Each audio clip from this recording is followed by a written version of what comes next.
오늘 크리스찬은 지도자이다 라는 말씀으로 함께 은혜를 나누고자 합니다. 우리 옆에 분들에게 크리스찬은 지도자입니다 인사하겠습니다. 오늘날 우리가 들어서 별로 좋지 않은 그런 말이 많이 오르내리는데, 그것은 교회가 세상을 걱정하는 것이 아니라 세상이 교회를 걱정하는 말입니다. 어찌 세상이 교회를 걱정하면 되겠습니까? 그것은 하나님의 자녀들이 이 세상의 지도자라는 말을 잊어버리고 지도자로서의 그 삶을 살지 않기 때문에 그런 일이 생기는 것입니다. 하나님의 자녀들은 이 세상의 지도자입니다. 그렇기 때문에 이 세상을 이끌어갈 하나님께서 지혜와 능력과 거룩함을 주신 줄 믿습니다. 오늘 세상을 이끌어가는 하나님의 지도자로서, 하나님이 세우신 지도자로서 하나님의 자녀의 역할에 대해서 함께 말씀을 나누고자 합니다. 첫째로 지도자의 자격을 얻은 크리스찬에 대해서 말씀을 나눕니다. 크리스찬들은 하나님의 자녀로서 지도자가 됐습니다. 옛날에 왕정시대에 왕자나 공주로 태어나면 그때부터 왕자가 되고 공주가 되는 것입니다. 그리고 왕자와 공주가 되면 특권을 누릴 뿐만 아니라 왕자와 공주로서의 소양을 길러야 됩니다. 왜냐하면 왕자와 공주가 자기 특권만을 누려서 백성들을 괴롭게 한다면 그 사람은 나중에 폭군이 되고 백성이 지탄하는 그런 괴로운 존재가 되고 맙니다. 그러므로 그 왕가에서 나라의 발전을 위하고 또 그 왕실이 계속 번창하기 위해서는 철저하게 왕자와 공주를 잘 교육해서 품격 있는 그런 지도자로 만든 것입니다. 오늘 우리 삶에도 마찬가지입니다. 하나님께서는 우리를 대단한 존재로 만드시고 세워주셨습니다. 하나님의 자녀가 되는 것은 먼 훗날 되는 것이 아니라 예수님을 믿고 성령으로 거듭나면 하나님의 자녀가 되는 것입니다. 하나님의 자녀가 되는 즉시 우리는 왕자나 공주처럼 이 세상의 지도자로서 살아가는 것입니다. 베드로전서 2장 9절에서 말씀합니다.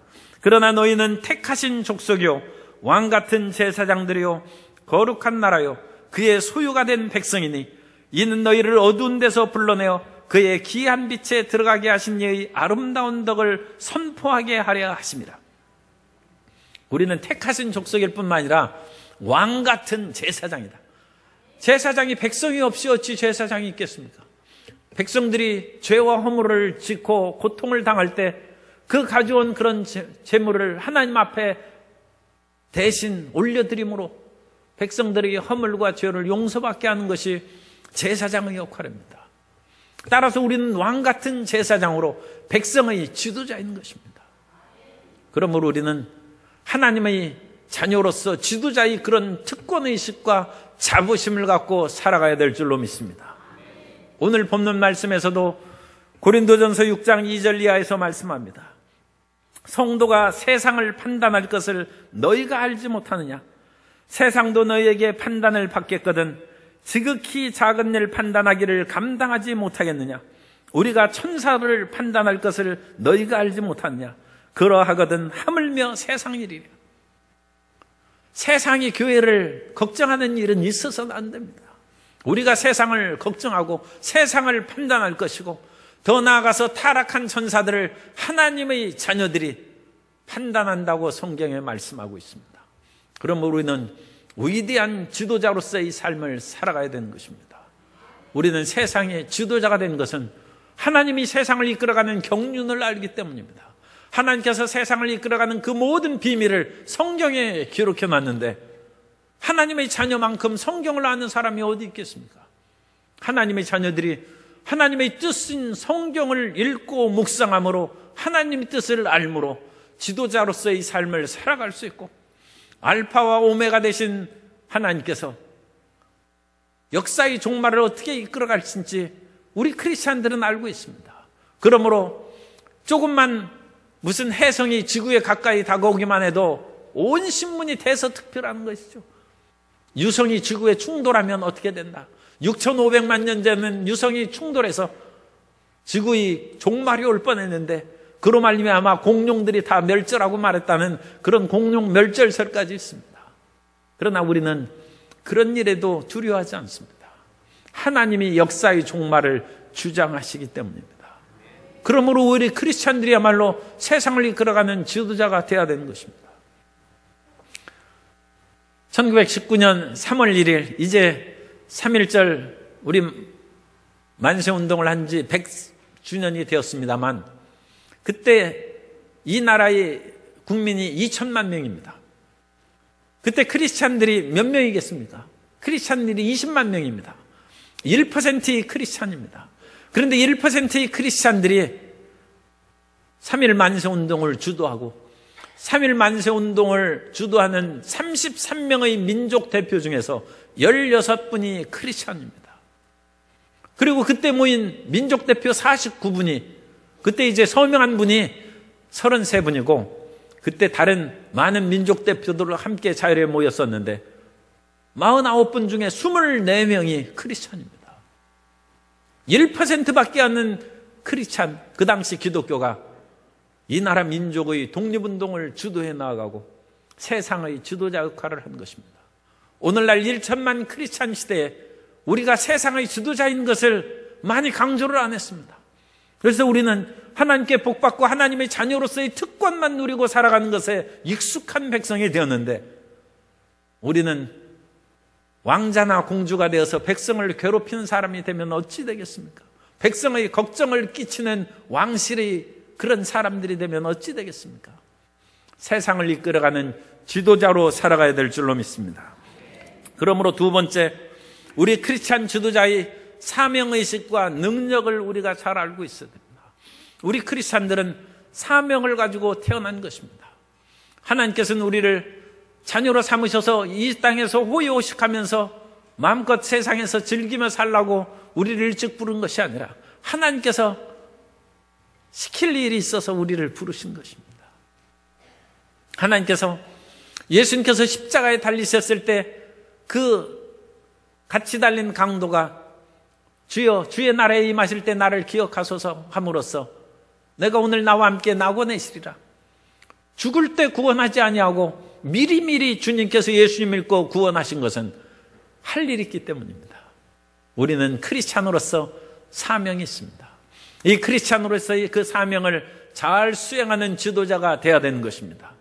그 사명의식을 갖기 위해서 우리는 구약 성경의 위대한 하나님의 일꾼인 모세에 대해서 우리가 기억할 필요가 있습니다. 모세는 하나님의 위대한 일꾼으로 모세와 같은 선지자가 다시 일어나지 않았다고 했습니다. 그런데 모세가 어떤 사람인가? 히브리서 11장 24절 이하에서 말씀합니다. 믿음으로 모세는 장성하여 바로의 공주의 아들이라 칭함받기를 거절하고 도리어 하나님의 백성과 함께 고난받기를 잠시 죄악의 낙을 누리는 것보다 더 좋아하고 그리스도를 위하여 받는 수모를 애굽의 모든 보화보다 더 큰 재물로 여겼으니 이는 상 주심을 바라봅니다. 그래서 크리스찬 지도자는 모세처럼 분명한 소속감을 가져요. 내가 어디에 속한 사람인지를 알아야 됩니다.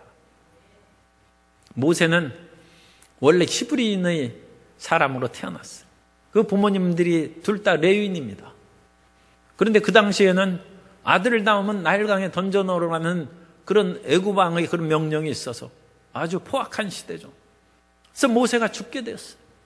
할 수 없이 그 부모님은 나일강에 갈대 상자를 만들어서 모세를 띄웠습니다. 그리고 모세를 띄울 때 다른 사람이 건져줄 만한 사람이 있을 때 띄운 거예요. 그때 마침 애굽 사람 중의 애굽 사람인 바로의 공주가 그 물가에 나왔다가 그 갈대 상자를 보고 모세를 발견해서 양자로 삼았어요. 그래서 모세는 애굽의 왕자처럼 자라났습니다. 그런데 모세가 철이 들어서 장성하며 보니까 자기는 애굽 사람이 아니라 히브리인이라는 것을 깨달았어요. 그때 모세가 생각합니까? 나는 누구로, 어떤 사람으로 살아가야 되는가? 나는 히브리인으로 살아가야 되는가? 저 비참한 노예인 히브리인으로 살아가야 되는가? 아니면 지배자인 애굽의 왕자처럼 살아가야 되는가? 소속을 결정해야죠. 옛날 우리가 어려운 시절에서는 딴 나라의 시민권을 갖는 것이 굉장히 자랑스럽고 정말 하늘의 별 따기처럼 그런 나라의 시민권을 얻는 것이 힘들었어요. 그래서 이중 국적을 가진 사람도 많이 한때 생기고 그랬어요. 그런 사람들이 사회의 그런 좋은 직장을 얻고 정부의 관료가 될 때 그것이 문제시되기도 했습니다. 다른 나라의 시민권을 가진 사람이 나라를 이끌어가서 되겠느냐? 우리는 크리스찬 지도자입니다. 크리스찬 지도자로서 하늘나라 시민권을 가진 줄 믿습니다. 그럼 이제 결정해야 됩니다. 나의 소속은 어딘가? 내가 비록 이 땅에 두 발을 딛고 살아가고 있지만 이 땅의 백성으로 살아갈 것인지 하나님의 자녀로 살아갈 것인지 하늘나라의 시민으로 살아갈 것인지 이 땅의 시민으로 살아갈 것인지 소속을 결정해야 됩니다. 그런데 모세는 단호하게 애굽의 왕자로 살아가는 것을 버리고 고난받는 백성의 길을 선택했다는 것입니다. 뿐만 아니라 모세가 그와 같이 선택하는 계기가 어디에 있습니까? 그것은 영원한 하늘나라를 바라봤기 때문입니다. 사람이 어떤 일을 선택할 때는 가치 경중을 논하게 마련입니다. 이것을 선택하는 것이 과연 좋은지 나쁜지 저울질을 해보는 것이죠. 모세는 애굽 왕조로서의 쾌락을 저울질해봤어요. 그런데 말씀해 보면 도리어 하나님의 백성과 함께 고난받기를 잠시 죄악의 낙을 누리는 것보다 더 좋아하고, 말세의 특징은 쾌락 사랑하기를 하나님 사랑하는 것보다 더하다고 그랬습니다. 그런데 모세는 그렇게 저울질하지 않았어요. 잠시 죄악의 낙을 누리는 것보다 그것이 훨씬 무게가 무거워져야 되는데 현대인의 특징으로는 쾌락이 최고라는 것이죠. 그런데 죄악의 낙을 누리는 것보다 하나님의 백성으로서 고난받는 것이 더 진실하고 영원한 세계가 있다는 것을 믿고 그것에 가치를 두었다는 것입니다. 오늘날 크리스찬 지도자는 분명한 가치관을 가져요. 분명한 지도자로서 그 지도의 위치에서 허랑방탕하게 쾌락을 누리고 사는 지도자는 부끄러움을 당하는 것이죠. 지도자로서 다른 사람을 억압하고 압제하면 그것이 어찌 올바른 지도자겠습니까? 그 당시에는 자기 자신을 행복을 누렸을지 몰라도 얼마 지나지 않아 그 사람은 사람들이 비난을 받고 손가락질을 당하고 비참하게 되고 마는 것입니다. 우리의 가치는 하늘나라에 있는 영원한 상급인 줄로 믿습니다. 영원한 주님 나라에 가서 하나님의 사랑받고 칭찬받고 거룩하고 의로운 삶을 살아가는 것이 참된 가치인 줄로 믿습니다.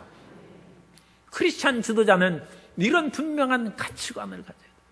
그래서 이와 같은 자기 소속감과 올바른 가치관을 가질 때 우리는 사명의식을 바르게 갖고 그리스도를 위하여 모세가 고난을 참고 하늘나라의 상주심을 바라보고 믿은 것처럼 우리는 천국의 영원한 상급을 바라보고 이 세상을 가볍게 여기고 이 세상을 파묻히지 아니하고 세상의 유혹과 꿀 속에 파묻히지 아니하고 오히려 세상을 다스리고 이끌어가는 지도자로 살아가게 되는 줄 믿습니다. 그것이 크리스찬 지도자의 사명의식입니다.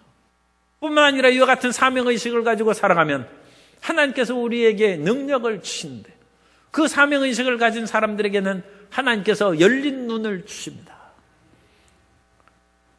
구약시대 모세와 엘리야가 가장 탁월한 구약의 두 명의 선지자입니다. 하나님의 종이죠. 그런데 그 위대한 엘리야 선지자를 엘리사가 따라다니는 거예요. 그러면서 끝까지 엘리야를 모시고 섬기고 따라다니니까 엘리야가 감동해서 도대체 내가 무엇을 원하길래 나를 이와 같이 끝까지 따라다니며 섬기느냐. 선생님의 영감을 갑절이나 제게 주옵소서. 그래 내가 참 위대한 것을 요구하는구나. 그러나 그것이 응답되기 위해서는 내가 주는 것이 아니라 하나님께서 나를 취하시는 것을 보고 내 눈이 열려야 그대로 될 것이다. 그런데 하나님께서 그 제자 엘리사의 눈을 열어주셨어요. 그래서 회리바람을 타고 엘리야가 승천하는데 엘리사가 그것을 바라보는 거예요. 그 뒤로부터 엘리사에게 통찰력이 생겼어요. 하늘을 바라보는 눈이 열린 것입니다. 그래서 이스라엘에는 여러 주변 국가들이 그런 이스라엘을 시시때때로 많이 괴롭혔어요. 가장 많이 괴롭히는 나라가 아람입니다. 그래서 이 아람 국가가 이스라엘을 많이 괴롭혔는데, 그 아람 왕이 어느 때 그 이스라엘의 선지자 엘리사가 있는 것을 알고 엘리사를 죽이려고 도단성을 겹겹이 에웠었어요. 그래서 엘리사의 종이 아침에 일어나서 보니까 아람 군대의 깃발이 온 성을 에웠었습니다. 엘리사의 종이, 선생님, 우리가 큰일 났습니다. 이 죽게 됐습니다. 적군이 우리 성을 에워싸고 있으니 우리가 빠져나갈 길이 없습니다. 그때 엘리사가 내가 하늘나라의 그와 같은 놀라운 역사를 보지 못하는구나 하면서 엘리사가 그를 위하여 기도하며 그 종도 눈이 열려서 보니까 아람 군대를 또 하늘의 천군 천사가 빽빽이 에워싸고 있어서 엘리사를 보호하고 있는 것입니다. 세상이 우리를 에워싸고 우리를 두렵게 할 때가 있습니다. 큰 파도가 치고 거센 물결이 우리를 괴롭게 할 때가 있습니다. 그때 주님께서 우리를 도와주십니다.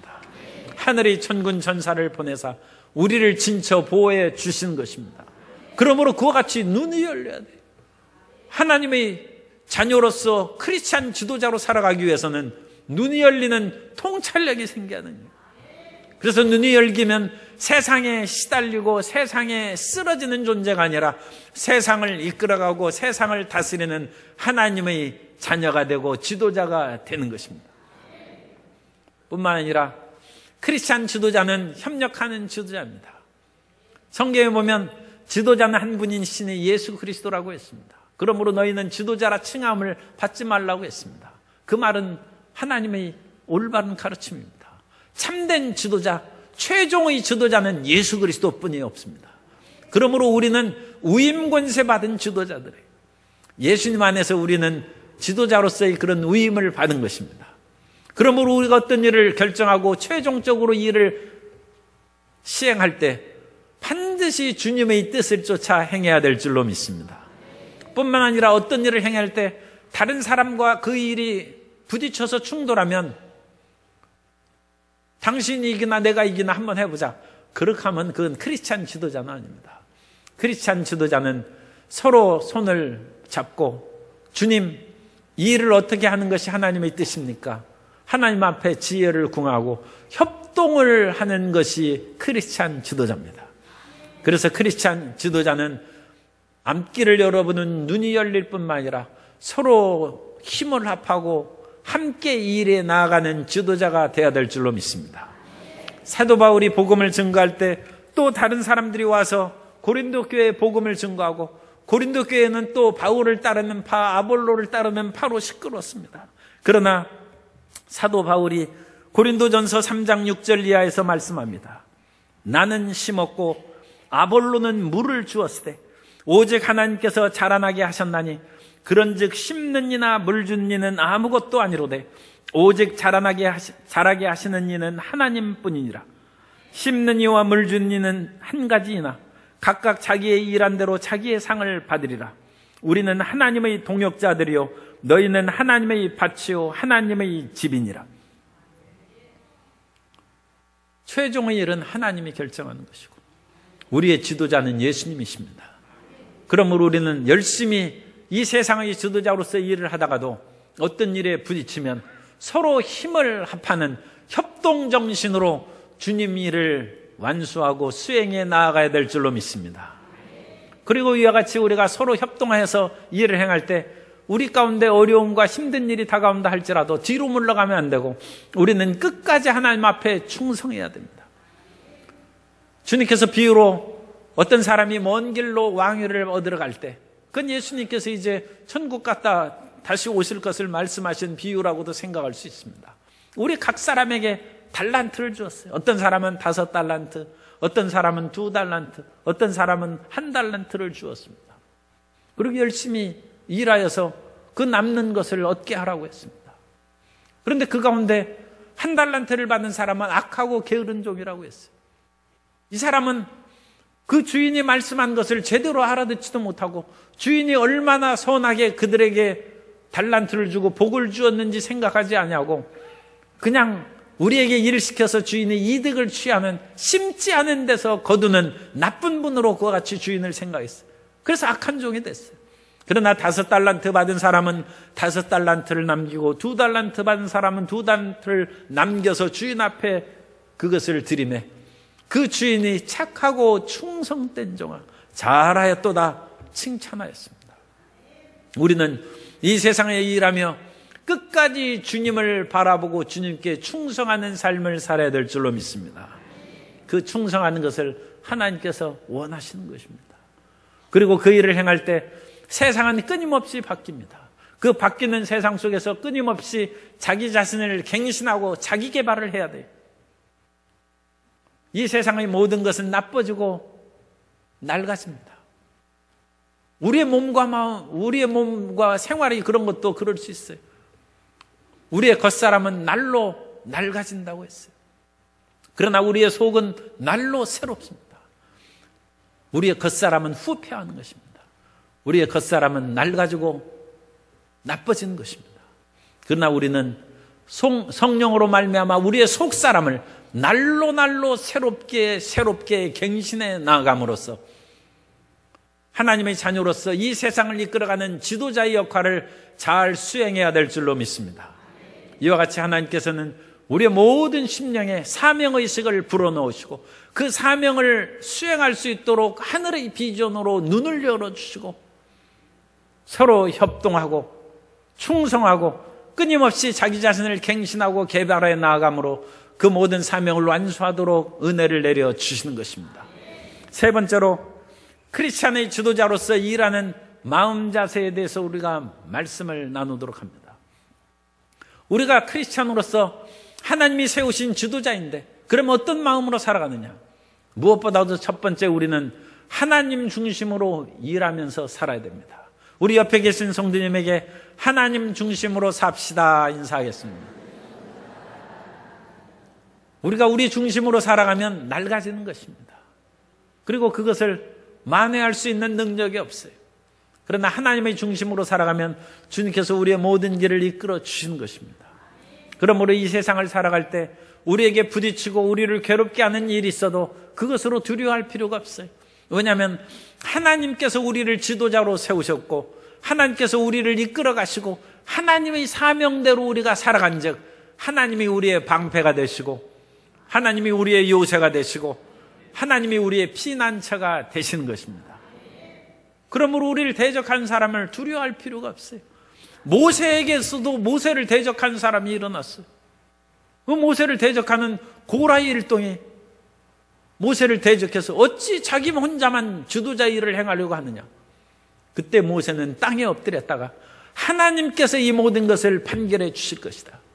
그런데 놀라운 일이 일어났습니다.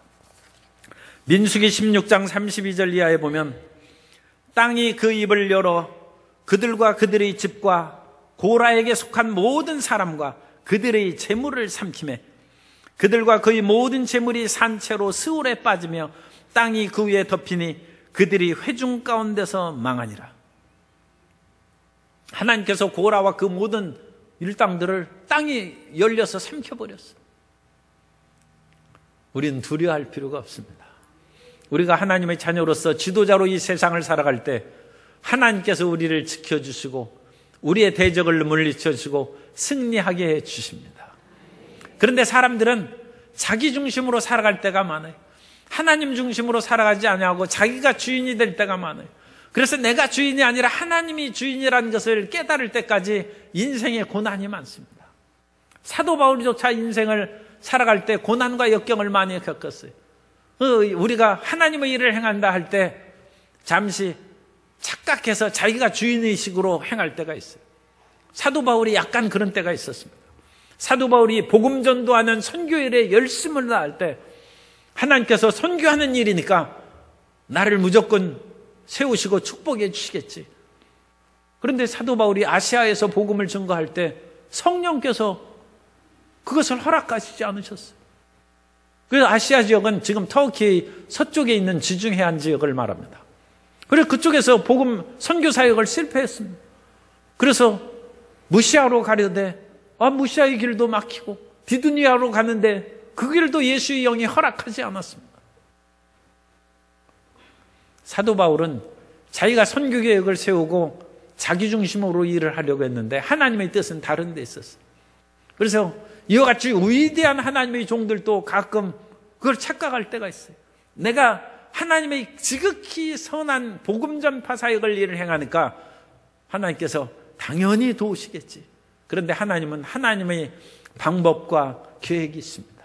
우리는 끊임없이 엎드려서 하나님의 뜻을 쫓아 주의 사역을 행하고 선교를 행하고 교회 봉사를 행해야 되고 여러 가지 기관과 부서에서 주님을 섬겨야 될 줄로 믿습니다. 그래야지 내가 봉사하고 섬기니까 무조건 잘 되겠지 해서 다른 사람하고 부딪혀도 끝까지 밀고 나가는 것은 하나님의 뜻이 아닙니다. 그래서 이 사도 바울이 어려움을 당했어요. 사도 바울이 밤을 만났습니다. 그때 사도 바울이 기도하기 시작했고 하나님의 뜻을 깨닫게 됩니다. 고린도후서 1장 8절 이하에 보면 형제들아 우리가 아시아에서 당한 환난을 너희가 모르기를 원하지 아니하노니 힘에 겹도록 심한 고난을 당하여 살 소망까지 끊어지고 우리는 우리 자신이 사형 선고를 받은 줄 알았으니 이는 우리로 자기를 의지하지 말고 오직 죽은 자를 다시 살리시는 하나님만 의지하게 하심이라. 하나님을 의지해야 됩니다. 나 자신의 계획과 나 자신의 능력과 나 자신의 비전을 하지 않고 하나님을 의지하는 우리의 심령이 될 때 주님께서 우리에게 평안함을 주시고 승리의 열매를 맺게 주시는 것입니다. 그러므로 우리는 하나님 중심으로 일하는 크리스찬 지도자가 되어야 합니다. 뿐만 아니라 우리 하나님의 크리스찬 지도자로서 일하려면 사람에게 사랑과 관심을 베풀어야 됩니다. 하나님께서는 사람을 사랑하십니다. 하나님께서 세상을 이처럼 사랑하사 독생자를 주셨으니 이는 그를 믿는 자마다 멸망하지 않고 영생을 얻게 하리 하심이라. 주님께서 요한복음 3장 16절 말씀하신 것처럼 세상 사람을 사랑하십니다. 그러므로 우리는 사람에게 관심과 사랑을 기울여야 합니다. 심리학자 아들론 이런 말을 합니다. 다른 사람들에게 관심이 없는 인생을 사는 사람은 인생을 사는데 가장 어려움을 당하고 실패할 뿐만 아니라 다른 사람에게도 가장 해를 끼친다고 말했습니다. 우리는 다른 사람에게 관심과 사랑을 기울이는 삶의 태도를 살아갈 때 지도자다운 삶을 살아가는 것입니다. 보아스는 성경에 나오는 사랑과 관심을 기울인 아주 중요한 인물입니다. 보아스의 친척에 엘리멜렉이 있는데 그 엘리멜렉은 그야말로 집안이 망했어요. 그 자신도 죽고 그 부인이 나오미인데 그 나오미의 두 아들도 죽고 그 며느리를 얻었는데 며느리도 그 모압 며느리를 얻었는데 한 며느리는 떠나고 한 며느리가 룻입니다. 그래서 나오미가 룻을 데리고 겨우 이제 모압으로 갔다가 다시 고향 베들레헴으로 왔어요. 그런데 베들레헴의 부자인 보아스가 나오미의 그런 모든 형편을 알고 긍휼을 베풀어주고 룻은 이삭을 주워 먹고 사는 것입니다. 오늘날에는 참 시대가 바뀌어가지고 배추값이 폭락하면 배추밭을 갈아엎는다고 했어요. 그런데 제가 어릴 때만 해도 시골에서 살았기 때문에 이삭을 주었어요. 옛날에는 그 이삭 주었어요. 불과 한 50년 전에 이삭을 줍는 일이 있어요. 그런데 룻이 이삭을 주워 먹고 살았어요. 그런데 보아스가 어느 날 자기 추수할 때 와보니까 그 젊은 사람들이 일하는데 이 보아스가 아랫 사람들에게 따뜻하게 사랑과 관심으로 인사하고 먼저 인사합니다. 그들을 대하고 또 모압 여인 룻을 알아보고 딴 데 가지 말고 여기에서 일하라 하고 그 당시 이삭을 줍는 시대니까 50년 전 우리나라도 이삭을 주었는데 이 시대에 얼마나 지금 3000년 전에 얼마나 그 이삭 귀하겠어요. 그런데 그 자기 일하는 사람들에게 얘기합니다. 이삭을 다 그렇게 거두지 말고 일부러 조금 뽑아서 룻이 많이 주워가게 하라는 것입니다. 보통 그 관심과 사랑이 아니죠. 그래서 이 관심과 사랑을 가진 보아스를 통해서 하나님께서 나오미 집안을 다시 일으켜 세우시고 나오미의 며느리는 룻과 보아스가 결혼하게 하셔서 오벳을 낳게 하고 오벳은 이새를 낳고 이새는 다윗 왕을 낳는 축복의 가문이 되게 하셨습니다.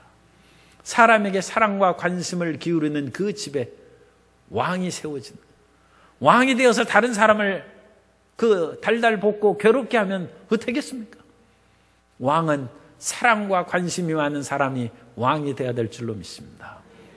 그렇게 사랑과 관심을 가짐으로써 우리는 지도자의 올바른 마음 자세를 가질 수가 있고, 뿐만 아니라 우리가 지도자로서 크리스찬 지도자로 살아가려면 원칙을 지켜 행해야 돼. 원칙을 지켜서 자기 전문 분야에서 그 모든 것을 올바르게 시행하는 사람이 하나님의 복을 받는 사람입니다. 다니엘은 유다의 귀족 자녀로 태어났는데 나라가 망하니까 바벨론 왕에게 끌려가서 바벨론 왕궁에서 이제 특별 수업을 받았어요.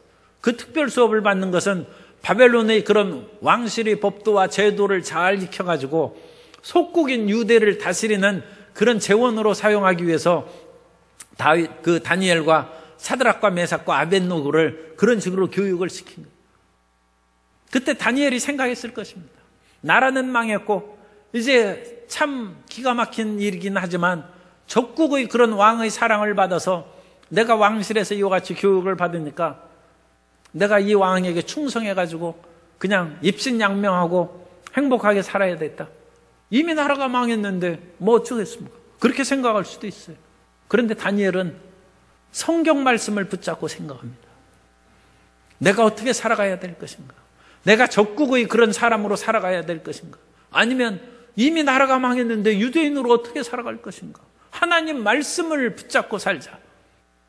다니엘이 말씀대로 살아가기로 결정하고 왕이 내리는 그런 진미의 음식을 거절하고 하나님의 율법에 맞는 음식을 먹고 살아감으로써 오히려 다니엘에게 지혜와 명철이 충만하여서 다른 모든 사람들보다 더 뛰어난 사람이 되었다고 성경에 말씀합니다.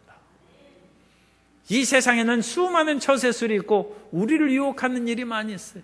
그러나 우리는 성경 말씀에 입각한 원칙대로 살아가는 지도자가 되어야 될 줄로 믿습니다. 얼마 전에 또 기가 막힌 그런 일인데 얼마나 그것이 이제 확실한 것인지는 저도 이제 조금 더 자세한 뉴스를 들어봐야 알겠습니다만, 일단 지금 전하는 것으로는 포항에 지진이 나가지고 지금 이재민이 아직도 그 길거리에 있는 사람들이 있어요. 그런데 거기에서 물을 부어가지고 지진을 촉발시켰다는 그런 얘기가 지금 나와서 이거 큰 문제죠. 그러면 국가에서 그런 지진을 촉발시키는 그런 사업체 그런 것을 잘 감독하고 이끌어가지 못한 책임이 있고, 따라서 지진으로 해를 입은 사람들을 돌봐줄 책임도 생기는 것이죠. 어려운 문제가 지금 진행되고 있는데, 어쨌든 그때에도 사람들에게 여러 번 보고가 있었다는 것입니다. 물을 계속 부으면 이게 진동이 파장이 많이 커지고 그러니까 이거 위험하다는 그런 것들이 있었다는 것입니다. 전문가의 의견이 나오면 전문가의 의견을 잘 받아들이고 그 사람이 혹시라도 미심쩍은 것이면 다른 곳에서 전문가를 또 불러다가 그 일을 확인하고, 그래서 그것이 확실하면 이것은 중지해야 됩니다. 그렇게 얘기해야 되지 않습니까? 원칙을 지켜야 나라의 백성들이 평안하고 이 나라의 여러 가지 하는 일들을 국민이 믿을 수가 있죠. 원칙을 헝클어버리면 아무것도 되지 않는 것입니다. 이 세상은 수없이 변하고 처세술도 어마어마하게 많습니다. 그러나 우리는 하나님의 자녀답게 성경 말씀을 가장 삶의 근본요 토대로 삼아서 성경 말씀의 원칙대로 살아가는 지도자가 되어야 될 줄로 믿습니다. 우리가 성경대로 살아가면 그것이 우리 삶을 행복하게 하는 것이고, 우리가 성경대로 살면 그것이 우리 가정의 지도자가 되는 것이고, 우리가 성경대로 살아가면 그것이 사회를 바르게 세우는 것이고, 이 사회를 이끌어가는 세상의 지도자의 역할을 수행하게 되는 것입니다. 그러므로 우리는 세상에 이끌려가는 사람이 아니라 하늘과 땅이 변해도 변치 않는 말씀을 붙잡고 살아가는 하나님의 자녀인즉 하나님의 말씀의 원칙에 입각해서 세상을 이끌어가는 지도자가 되어야 될 줄로 믿습니다. 끝으로 우리는 이 세상에서 여러 가지 그런 일을 당할 때 하나님께서 우리에게 복을 주셔서 우리 앞길을 열어주시고 성공하게 하십니다. 우리는 외적으로나 이 세상의 외적인 그런 일에서도 성공해야 되고 우리 내면적인 일에서도 성공을 해야 됩니다. 우리 옆에 분에게 외적으로 내적으로 성공합시다 인사하겠습니다. 다윗은 외적으로 성공했어요. 다윗이 양치기 출신이에요. 그죠? 양치기가 이스라엘의 왕이 됐어요. 상당히 성공한 것이죠. 대단한 외적인 성공. 그런데 이 다윗이 왕이 된 것은 단순히 그와 같이 우연이 되거나 그냥 하나님께서 그에게만 왕의 그 축복을 주셔서 된 것이 아니라 내면의 경건이 있어요. 다윗은 믿음 있는 사람입니다. 다윗은 양을 칠 때에도 자기의 능력대로 양을 친 것이 아니라 하나님의 은혜 가운데 사자나 곰을 쫓아냈다고 했어요. 따라서 이스라엘을 괴롭히는 골리앗이 왔을 때도 하나님께서 사자나 곰에게서도 양을 지켰은즉, 이때 거기에는 비유적이죠. 이스라엘 백성들을 지키게 하셨은즉 이 곰과 같은 그 골리앗에게서도 하나님께서 나를 지키시고 이기게 해줄 것입니다. 그리고 물맷돌을 던짐으로써 골리앗을 무찌르고 승리했어요. 하나님에 대한 경건한 믿음이 있는 것입니다. 그런데 그것이 자기 유익만을 위해서 그런 경건함을 가진 것이 아니라 자기가 불리할 때도 믿음을 잃지 않았어요. 워낙 다윗이 잘 나가자 왕인 사울이 시기심이 생겼어요. 이게 그 다윗이 이제는 나의 왕을 뺏지 않을까, 그런 두려움과 걱정이 생겨서 다윗을 죽이려고 하자 다윗이 도망갔습니다. 그런데 사울이 다윗을 쫓아다니다가 2번이나 죽을 뻔했어요. 굴 속에 이렇게 있는데 다윗이 숨어 있는데 모르고 거기에서 이제 사울이 있는, 얼마든지 다윗이 죽일 수가 있어요. 그런데 다윗이 그때 생각하고 말합니다. 사울은 비록 나를 죽이려고 하지만 하나님의 기름 부음 받은 왕인데 내가 어찌 하나님의 기름 부음 받은 자를 내 손으로 죽이겠느냐. 다윗이 손을 대지 않았어요. 내면의 경건이 있는 것입니다. 그 경건이 있을 때 다윗도 인간인지라 가끔 넘어질 때가 있었어요. 그래서 밧세바를 취하여서 그것을 인하여 범죄한 것입니다. 그런데 이 부끄러운 사실을 나단 선지자가 와가지고 당신이 그런 사람이라고 다윗을 책망했어요. 그러니까 당신이 그런 사람이라는 것은 어떤 사람이 가난한데 새끼 양을 그와 같이 자기 딸처럼 키웠는데 부자가 와서 새끼 양을 자기 손님 대접하느라고 뺏어가서 그렇게 잡아먹었다는 것입니다. 아니, 그런 나쁜 사람이 있습니까? 다윗이 펄쩍 뛰면서 그 나쁜 사람이 누구냐? 그러자 나단이 당신이 그러라. 당신이 그와 같이 하나밖에 없는 그런 남의 아내를 빼앗아가지고 당신 아내로 삼았으니까 당신이 그런 사람이 아니냐. 얼마나 다윗의 얼굴이 뜨거웠겠어요. 칼을 빼서 나단을 죽일 수도 있습니다. 그런데 다윗이 그렇게 하지 않냐고. 내가 범죄했다. 왕은 사과를 안 하는 것이 왕이라는 그런 옛말이 있어요. 왕이 사과하면 그것도 좀 골치 아프죠. 그런데 다윗이 하나님 앞에서 겸손했습니다. 다윗은 외적인 성공뿐만 아니라 내적인 성공, 하나님을 경외함이 있는 사람입니다. 우리 크리스찬 지도자는 외적으로 성장할 뿐만 아니라 내적인 성공을 이루는 지도자가 되어야 될 줄로 믿습니다. 그리고 그런 일이 없기를 바라지만 특별히 외적인 성공과 내적인 성공 둘 중에 하나를 선택하라 하면 무엇을 선택하겠어요? 내면적인 성공을 선택하시기 바랍니다. 외적인 성공은 화무 11홍입니다.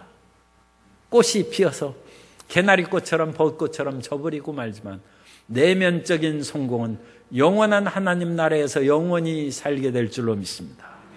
그래서 우리는 두 가운데 한 가지만을 선택할 때는 내면의 성공을 선택해서 질적으로 우수한 사람이 되어야 됩니다.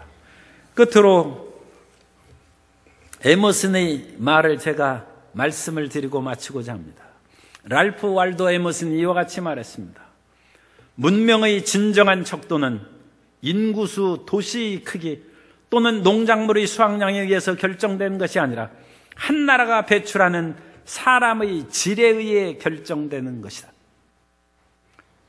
그 나라가 선진 문명국이냐 아니냐는 것은 3만 불이 넘었느냐 5만 불이 넘었느냐 국민 총생산량에 있는 것이 아니고 그 나라의 최고 도시에 1,000만 명, 2,000만이 사느냐 인구수에 있는 것이 아니고 어떤 탁월한 제품을 만드느냐 그것에 있는 것이 아니라 그 나라가 만드는 사람의 질에 있다고 에머슨이 얘기했습니다. 오늘날 세상이 자랑할 수 있는 그런 탁월한 사람이 이 나라에 있어야 될 줄로 믿습니다. 교회가 존경받는 것은 그런 사람을 만드는 교회가 존경을 받는 것입니다. 세상의 외적인 그런 것으로 성취함으로써 그것이 문명의 진정한 척도가 아니고 선진국가의 척도가 아니라 사람의 질에 의해서 분별되고 판단돼야 되는 것입니다. 오늘날 크리스찬 지도자는 어디를 내놔도 자랑스러운 하나님의 자녀가 되어서 교회의 자랑이 되고 나라의 자랑이 되고 하나님이 인정하셔서 자랑하는 복된 백성이 되시기를 예수님 이름으로 축원합니다. 그 놀라운 역사가 우리 모든 성도님에게 충만하게 임하게 되시기를 예수님 이름으로 축원합니다.